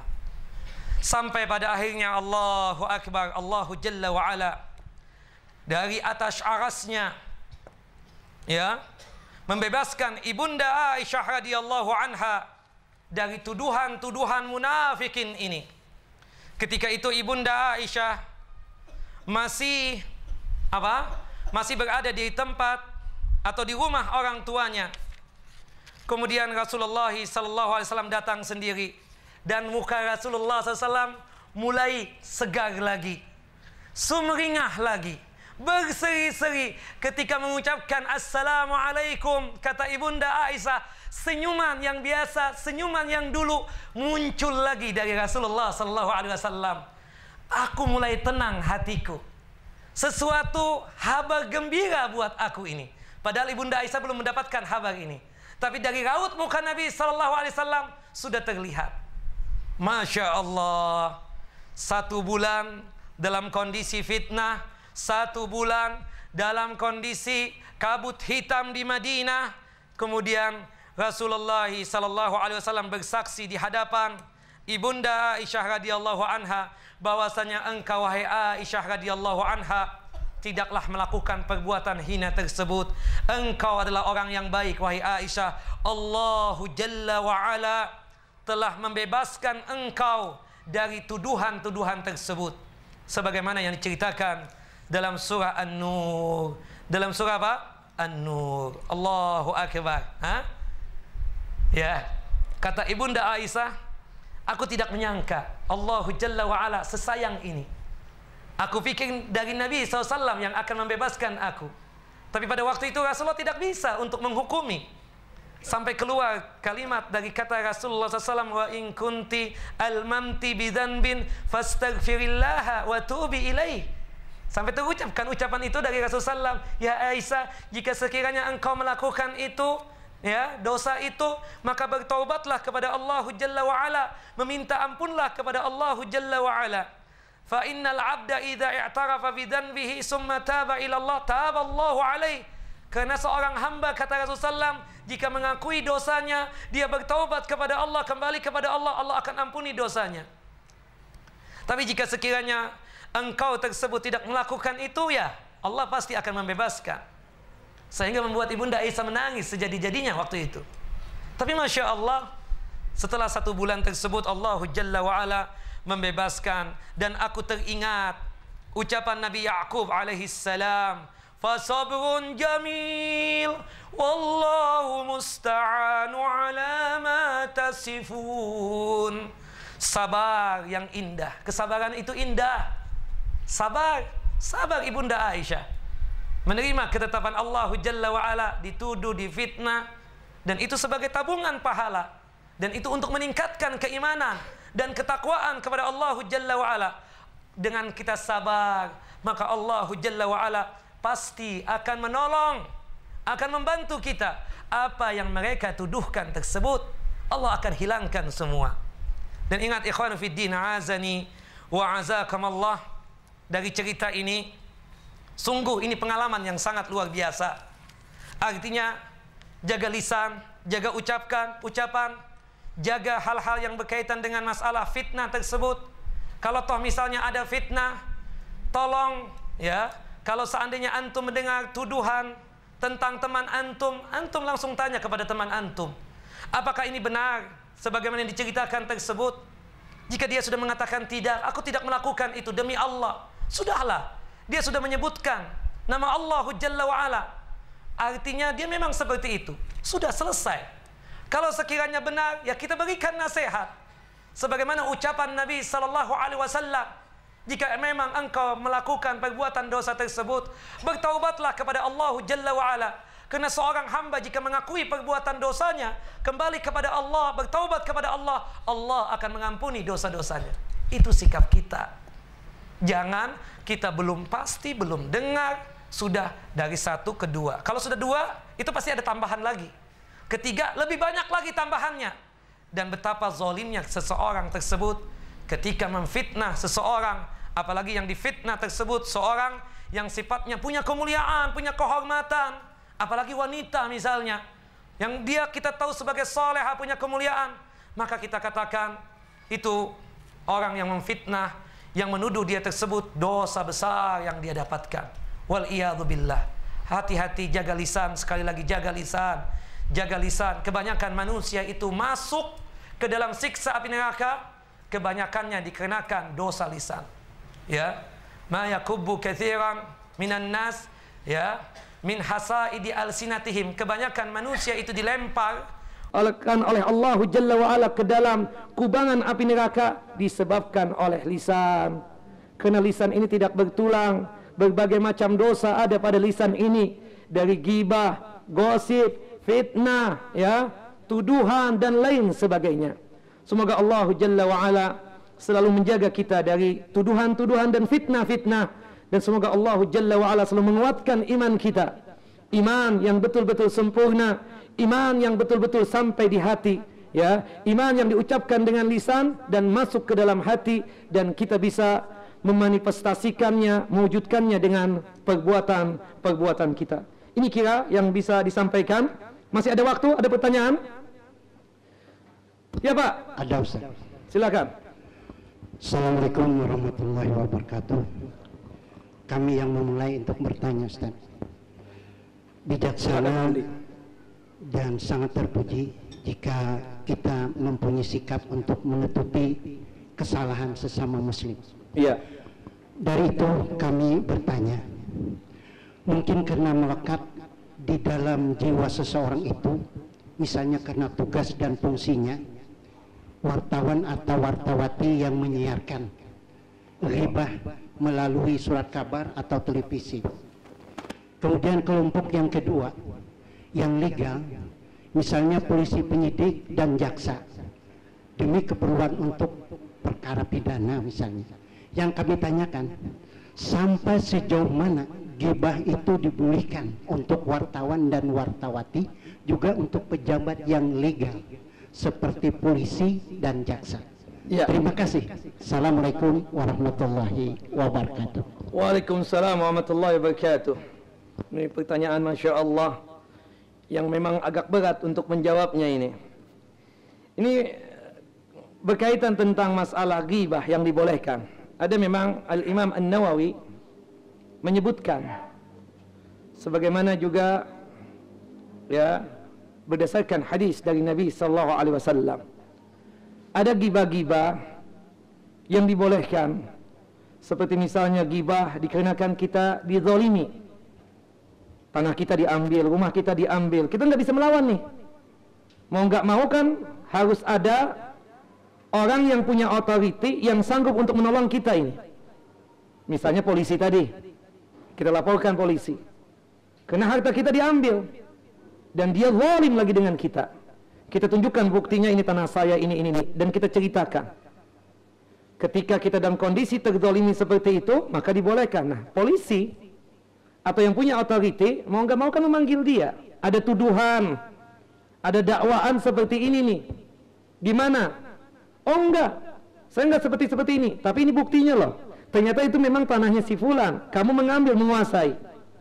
Nah, disinilah kalau tugas polisi kita katakan, ya tentu ini boleh, karena untuk keamanan. Kalau tidak, masyarakat ini saling zalim menzalimi nanti. Wal iyadzu billah. Tapi kalau wartawan ini, Allahu Akbar, makanya kita susah untuk bicara ini sekarang ini, ya. Lebih banyak merusak akal pikiran kadang. Apalagi kalau sudah pilkada, ya, pemilu, la ilaha illallah. Ya kita nggak bicara di Jakarta lah, di sini saja kadang buka-bukain aib, itu kan dosa jelas. Nah, saya nggak tahu sebatas mana jauhnya, wallahu alam. Saya tidak berani menghukumi, tapi kalau tujuan jadi wartawan untuk membela Islam, monggo, silahkan. Tapi kalau seandainya itu, maaf ya, cuma sekedar cari dunianya saja, nggak peduli aibnya itu benar ataukah tidak benar, benarnya saja berdosa. Apalagi kita katakan tidak benar, betapa dosanya mereka tersebut, ya kan? Tapi kalau tujuan untuk membela Islam, kita katakan bermanfaat buat Islam, jalankan kewartawanan tersebut. Wallahu a'lam, itu saja. Baik. Ada yang lain? Iya Pak. Silakan.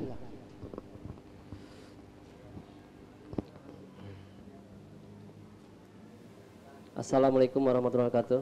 Assalamualaikum warahmatullahi wabarakatuh. Tadi kita selalu bicara mengenai ini kan aib terhadap sesama muslim, saudara sesama muslim. Apakah ghibah ini juga berlaku buat untuk orang-orang kafir? Misalkan orang muslim dan orang kafir. Iya. Apakah itu berlaku juga atau dibolehkan gitu? Lah, kalau orang kafir tidak ada hukum, Pak. Boleh kita ceritakan. Ya, cerita Ahok misalnya. Jadi bukan ghibah itu namanya kan? Bukan, ghibah itu kan muslim, saudara muslim. Ya kan tidak berkaitan ya ayyuhalladzina amanu ya la yaskhar qaumun min qaumin, itu kan berkaitan tentang saudara muslim semuanya. Wala yaktab ba'dukum ba'dha ayuhibbu ahadukum ay ya'kula lahma akhihi maitan. Akhi, saudara apa? Saudara muslim. Kalau kafir bukan saudara kita, Pak. Makasih Pak Ustaz. Iya. Baik, Assalamualaikum warahmatullahi wabarakatuh. Waalaikumsalam warahmatullahi wabarakatuh. Pak Ustadz, rahimakumullah, kalau gibah ini pasarannya sangat tinggi Ustadz. Betul. Karena TV dan mungkin Media. dari media, melalui radio agak dierbitkan sekali supaya masyarakat kita ini termakan oleh gibah. Iya. Oleh karena itu, kadang-kadang ini penyakit manusia, kelihatannya sebagai kita orang Islam, gibah ini agak menyenangkan juga Ustadz. Iya. Iya. Makanya saya bilang tadi kan mazhabnya wanita. Iya. Tapi sekarang jadi mazhabnya laki-laki juga. Iya. Jadi oleh karena itu, bagaimana mengantisipasi atau tip-tip yang supaya kita tidak terjebur dengan bidah gitu. Terima kasih. Yang pertama, kita bertakwa kepada Allah Jalla wa'ala. Kita tahu dosa besar menggibahin saudara, menggosipin saudara sesama muslim. Sampai-sampai diceritakan dalam satu hadis yang sahih, ketika Rasulullah Isra Mi'raj, Rasul ditampakkan seseorang yang memiliki kuku yang panjang. Kemudian dia mencakar-cakar mukanya sehingga mengeluarkan darah yang sangat mengerikan. Kata Nabi SAW, dosa apa yang dilakukan oleh seseorang tersebut sampai mencakar-cakar mukanya dia sendiri? Kata Nabi, kata malaikat yang membawa Nabi SAW tersebut, dikarenakan dia suka memakan ya daging saudara muslim, maksudnya suka gibah. Seperti itu. Nah, kalau kita tahu tentang ilmu-ilmu bagaimana haramnya gibah, ya azabnya, siksanya, kita nggak bakal gosip. Ini handphone bermanfaat buat kita. Tapi ini handphone juga bisa jadi celaka buat kita. Kadang kita nggak tahu apa-apa nih, kita nggak pernah beli koran, bahkan jarang nonton televisi. Tapi subhanallah dari media ini kita dapat kabar si fulan begini, si fulan begitu. Nah, itu langsung kalau misalnya ini aneh-aneh, langsung dihapus. Jangan dibaca. Kadang kita senang, apa sih isinya? Nah, kalau bisa dibaca, itu pasti kita terpengaruh di pikiran. Ketika ketemu dengan orang yang difitnah tersebut, kita mulai jaga jarak nih. Jangan-jangan benar nih. Padahal kita belum tabayyun. Padahal Allah memfirmankan juga dalam surah Al-Hujurat itu apa? Ya ayyuhalladzina amanu idza ja'akum fasikum binaba'in fatabayyanu. Wahai orang yang beriman, apabila ada orang fasik membawakan kabar cerita yang tidak benar, maka tabayyun. Kalibrasi dulu.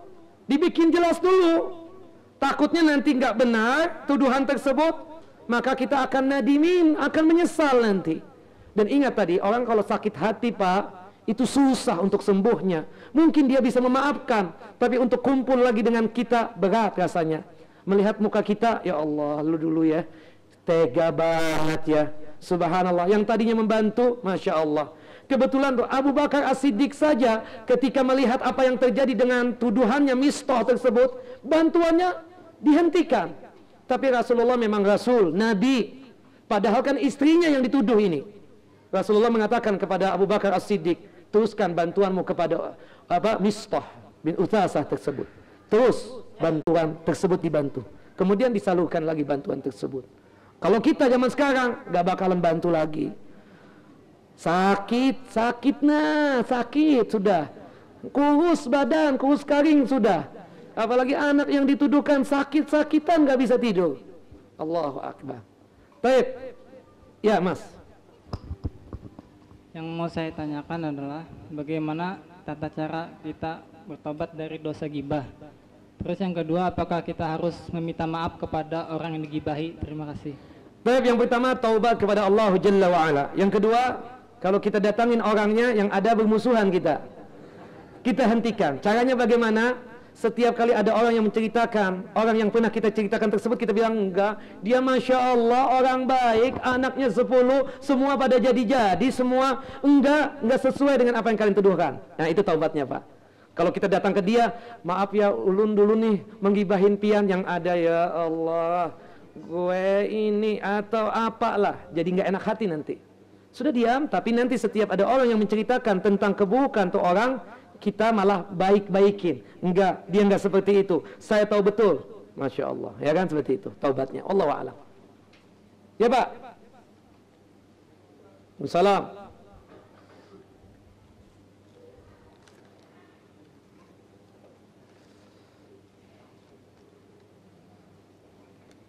Assalamualaikum. Wassalamualaikum warahmatullahi wabarakatuh. Jadi berhubungan masalah sharing informasi antara suami istri Ustadz. Jadi kadang istri menginformasikan jika saudara demikian-demikian atau ibu suami demikian-demikian, dan tujuannya untuk berdiskusi untuk mencari jalan keluar untuk permasalahan-permasalahan yang mungkin berhubungan dengan diri keluarga kita. Hukumnya seperti apa Ustaz? Kalau tujuannya untuk yang sebagaimana yang antum katakan tadi, nggak ada masalah.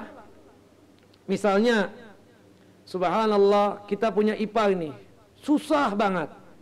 Istri sebagai kakaknya kadang merasa berat juga. Nah misalnya dengan antum ini, ipar merasa nggak enak kadang. Bisa nasihat antum bisa masuk. Nah diceritakan hal itu nggak ada masalah. Tujuannya untuk apa? Mengislahkan orang, memperbaiki orang, nggak ada masalah. Atau mungkin supaya mendamaikan seseorang. Tujuan seperti itu baik, boleh yang demikian. Yang tidak boleh adalah menceritakan aib tanpa ada solusi. Tanpa ada solusi, itu yang tidak benar. Seperti misalnya ada orang datang kan sering ke kita, ya, kasus rumah tangga, minta fatwa, gimana nih Ustadz bagusnya, baiknya. Nah pastinya apa sih kesalahannya, kita kan nanya, oh begini-begini Bu, sudahlah Ibu maafkan, toh dia juga kan sudah mau kembali, berjanji bertaubat kepada Allah Jalla wa'ala, berjanji tidak mau melakukan itu lagi. Nah ini kan kita katakan aib sebenarnya, tapi berhubung untuk mendamaikan, berhubung misalnya berkaitan tentang pingin cari solusi, maka tidak mengapa yang demikian. Yang tidak boleh itu apa? Kita ceritakan aib orang, tapi bukan solusi, malah bikin ketawaan. Ya kan? Dasar ya. Katanya tawadu, bukan tawadu sebenarnya. Ternyata tawadunya tahu warna duit juga ya. Gitu kan begitu. Nah itu kan bikin candaan, solusi. Nggak ada solusi sama sekali. Baik. Ustadz, apakah dibolehkan ghibah ketika ingin meminta fatwa? Boleh, sebagaimana kasusnya Hindun. Ketika itu Hindun datang kepada Nabi SAW. Hindun ini adalah mertuanya Nabi. Datang, ya, karena anaknya Ummu Habibah itu menikah dengan Rasulullah SAW. Hindun ini adalah istrinya Abu Sufyan. Kata Hindun kepada Nabi SAW, ya Rasulullah, inna Abu Sufyan bakhil sahihun, la yakfini wa waladi.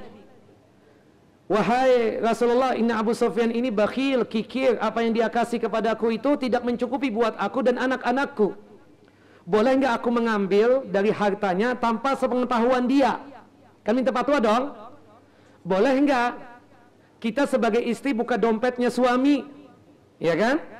Kata Rasulullah, ya boleh, sekedar untuk mencukupi kamu dan anak-anakmu. Kalau ibu-ibu memang kasusnya suaminya memang bakhil, kikir, duitnya Masya Allah sebenarnya, tapi bakhilnya luar biasa. Jangankan kepada orang lain, kepada istrinya sendiri bakhil, kikir. Buat apa berumah tangga?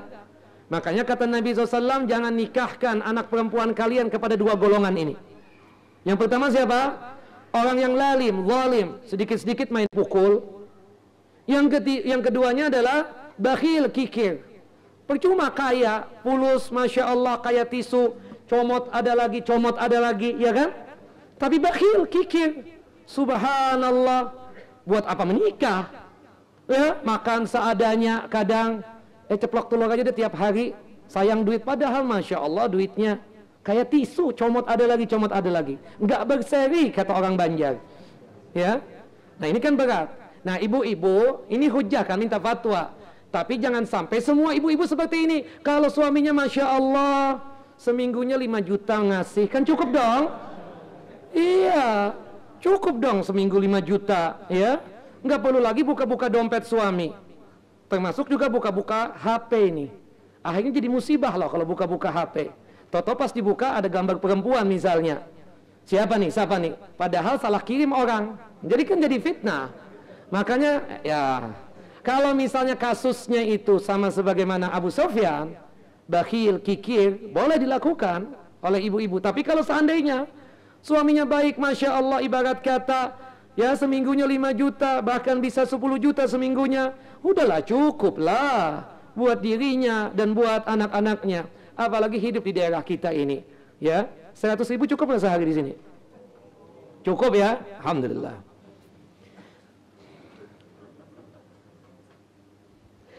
Ustadz, bagaimana cara mensikapi jika ada ibu-ibu yang sudah mengaji tapi selalu melakukan gibah sehingga tidak nyaman untuk hadir di kajian lagi karena khawatir ikut-ikutan jadi dengar kajian lewat radio?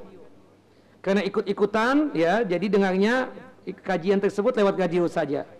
Nah ini kan berarti ini ibu-ibu nih, pertanyaan dari ibu-ibu nih jelas nih. Pertama, nasihat saya, syuf gibah, tinggalkan, tuduhan palsu, haram ya, jangan sampai dituduhkan kepada orang, fitnah, jauhi.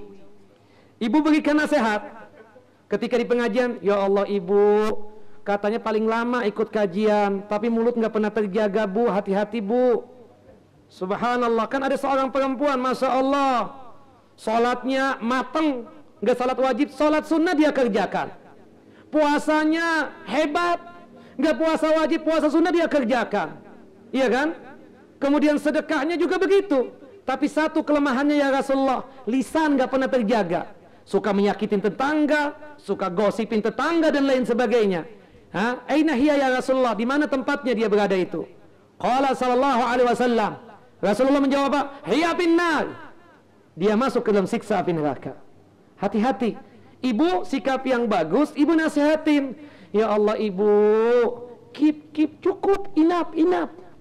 Kalau sudah nggak bisa juga dikasih isyarat, ya ibu tinggalkan, tempat duduknya jangan sama-sama. Ini kadang ibu suka juga di samping dia, mulai itu ya, apalah bahasa kita, he aluh, tahu nggak luh? Nih ya kan, subhanallah.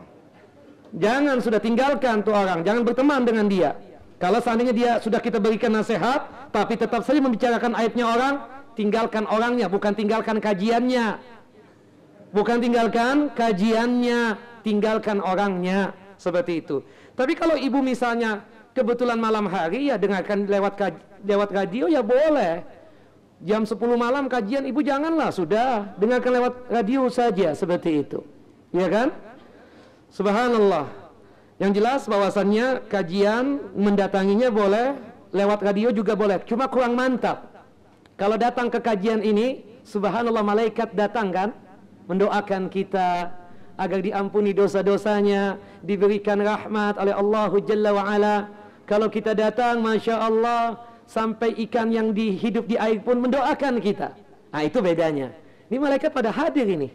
Kemudian menutup sayapnya sebagai wujud tawadu kepada kita. Kalau radio insya Allah dapat pahala, kita katakan. Yang jelas, jangan sampai kena sebab ada orang yang suka mengomongin orang, ibu sampai tidak mau datang ke kajian. Bukan seperti itu juga kita katakan. Bagaimana cara mendidik anak perempuan supaya tidak suka berdandan saja dan tidak suka bergosip namun lebih cinta dengan ilmu ya. Berdandan sifatnya wanita. Iya dong, kita laki-laki juga berdandan. Cuma niatan berdandan untuk siapa? Ketika ada sahabat datang ke Rasulullah sallallahu alaihi wasallam, ya Rasulullah, ayyakuna na'li hasanatan wa yakuna libasi hasanan. Hal hadza minal kibr? Wahai Rasulullah, jika sekiranya sandalku bagus, bajuku bagus, penampilan keren, flamboyan, ya, apakah aku ini termasuk sombong? Qala sallallahu alaihi wasallam, innallaha jamil yuhibbul jamal Sesungguhnya Allah itu maha indah dan menyukai keindahan. Ya, al-kibru batarul haq wa ghamtun nas. Yang namanya sombong itu adalah menolak yang hak, menolak kebenaran. Kalau orang menolak yang hak, menolak kebenaran, pasti melecehkan orang. Nah, kalau perempuan, anak perempuan berdandan untuk suaminya boleh dong. Iya kan? Masya Allah, masa tampil bau misalnya di hadapan suami, ya lu bau ketek cantik-cantik. Iya kan? Akhirnya pernikahan nggak tuntung pandang, kata orang apa? Tuntung pandang ya. Ya, Pak ini paling nih pepatah biasanya. Pak Hamdi ini Masya Allah abah kita. Ya.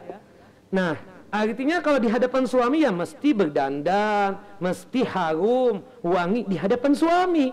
Yang nggak boleh itu keluar rumah tanpa berbusana muslimah, kemudian ya Allah minyak wanginya 1 botol ya, sehingga ketika laki-laki yang mencium bau wanginya pingsan. Nah itu yang haram, tidak boleh ya. Kemudian menggosip, udah kita kasihkan, syub hati-hati jangan ngomongin orang, kita juga punya aib. Ingat dosa, jangan sampai nanti kebaikan kita diambil oleh orang yang kita gosipi tersebut. Ingatkan. Dan insya Allah dengan cara seperti ini dia akan cinta ilmu. Dia akan menggali dan menggali ilmu tersebut, akan mempelajari. Insya Allah kita doakan anak-anak kita menjadi anak yang soleh dan solehah, ya kan? Anak yang soleh dan solehah. Nah tinggal ditempatkan. Berdandan untuk suami tentu itu bolehlah, ya kan? Jangan sampai di depan suami malah bau dapur, bau apa lagi, kompor dan lain sebagainya, bau bawang lagi.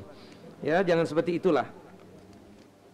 Ustadz, apakah termasuk ghibah ketika kita mendengar ada seseorang dari teman kita ingin melakukan maksiat yang besar? Karena kita sebagai teman menganggap tidak mampu untuk menasehati, akhirnya kita lapor kepada orang tuanya. Ya, dengan demikian insya Allah dia tersebut tidak melakukan itu. Kita katakan ini ghibah yang dibolehkan. Ketika kita ingin menyelamatkan seseorang, Pak Hamdi maaf nih, anak pian tuh, ya, ulun kada sanggup lagi nah, ulun sudah memadahkan inya, cuma ulun di ulu-ulunya, kali kalau pian menanggung langsung mungkin bisa nah.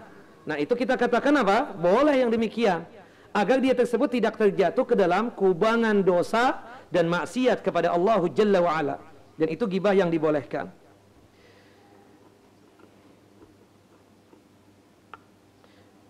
Tapi kemudian Ustadz setelah saya laporkan ke orang tuanya malah kita dimarah-marahin oleh dia, malah menjauhi kita. Bagaimana? Ya sudah kita doakan, semoga dia dapat hidayah dan petunjuk dari Allah Jalla wa'ala. Berarti itu teman-teman yang tidak benar. Alhamdulillah dia kalau menjauh dari kita, artinya subhanallah virus-virus dosa besar tersebut tidak jatuh ke dalam diri kita. Wallahu a'lam. Terakhir, Ustadz, ana pernah membaca sebuah athar berikut dari Muhammad bin Bundar atau Bandar ini, As-Sabaq Al-Jurjani, berkata kepada Imam Ahmad bin Hanbal, ya Imam, berat bagiku untuk menyatakan si fulan lemah, dhaif, si fulan pendusta. Maka berkata Imam Ahmad, jika kamu diam dan saya pun diam, bagaimana si jahil mengetahui yang benar dan salah? Ini lain, ini ilmu hadis wajib, karena dia membawakan apa? Membawakan pesan dari Nabi SAW. Mau nggak mau kita harus sampaikan. Dalam ilmu hadis, oh itu pretelin habis semuanya. Kadzdzab, pendusta, hafalannya lemah dan lain sebagainya. Ya, dalam hadis tersebut ada istilah apa? Unzur man qala wa la tanzur ma qala. Jadi yang dilihat orangnya dulu nih, siapa yang menyampaikan hadis ini? Dalam artian rawinya benar apa tidak? Perkataannya tersebut belum kita periksa lagi.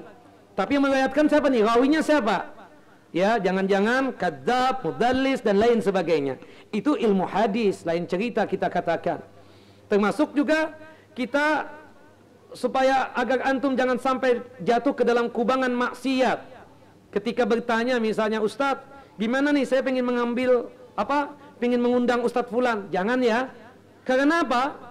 Karena ini loh, dia Syiah, dia Rafidhah. Oh, Ustadz apa buktinya? Nih, Ustadz sudah nasihatin, sudah. Tapi dia tetap bersikeras, malah melawan kita. Malah kita dicaci maki oleh dia. Nah, kita bisa ngomong seperti itu. Ya kan, artinya boleh untuk mengatakan yang demikian. Karena masalah akidah. Masalah yang berkaitan, takutnya ketika disampaikan berkaitan dengan masalah apa? Masalah kesyiahannya. Misalnya, panggil, jangan. Kenapa? Dia ISIS, Khawarij itu orang. ya. Boleh kita kabarkan agar jangan sampai audiens kita terpengaruh dengan aliran-aliran yang sesat tersebut. Wallahu a'lam. Cukup ya? Insyaallah. Ya. Satu. Habis. Terakhir, the last one. Berkaitan dengan seorang ikhwan, menyebutkan aib seorang ikhwan yang melamar seorang akhwat. Jika akhwat tersebut memberikan kita katakan sebentar hajah boleh. Pak, ini Masya Allah perempuan solehah, baik, cuma maaf nih, saya sebagai saudara perempuannya, misalnya sama-sama perempuan, atau saya sebagai mewakili saudara perempuan, di badan bagian belakangnya itu memang ada bagian yang pernah terbakar, tapi Masya Allah bisa dipoles, bisa diperbaiki lagi, ya kan, seperti itu ya. Kalau antum nanti kaget-kaget, nanti menerima malah menolak, daripada ya kan, adik kita diapa-apain, tahu-tahu sudah beberapa hari nanti diceraikan, kan nggak enak hati itu. Kita sampaikan apa adanya. Pak, maaf Pak ya, ini Masya Allah kita punya saudara perempuan, Masya Allah cantik jelita, Masya Allah salehah, cuma dia tersebut ya gagap gitu tuh ya, takutnya antum gak terima. Antum boleh nazar, melihat, tapi kita katakan melihat sebatas yang antum tertarik. Jangan di hadapan dia, di hadapan antum, dia buka jilbab, nggak boleh yang demikian. Nanti masalah bagian kepala tersebut, ya itu urusan saudara perempuan antum atau ibu antum yang datang. Nah begitupun juga, ini kan kita laki-laki, jangan kita aja yang laki-laki, anak kita yang perempuan pun juga gimana? Gimana? Ikam cocok ada nih sama si itu. Siapa namanya ini? Nah kalau diam tuh biasanya deh Pak, inggih. Nah berarti kan iya.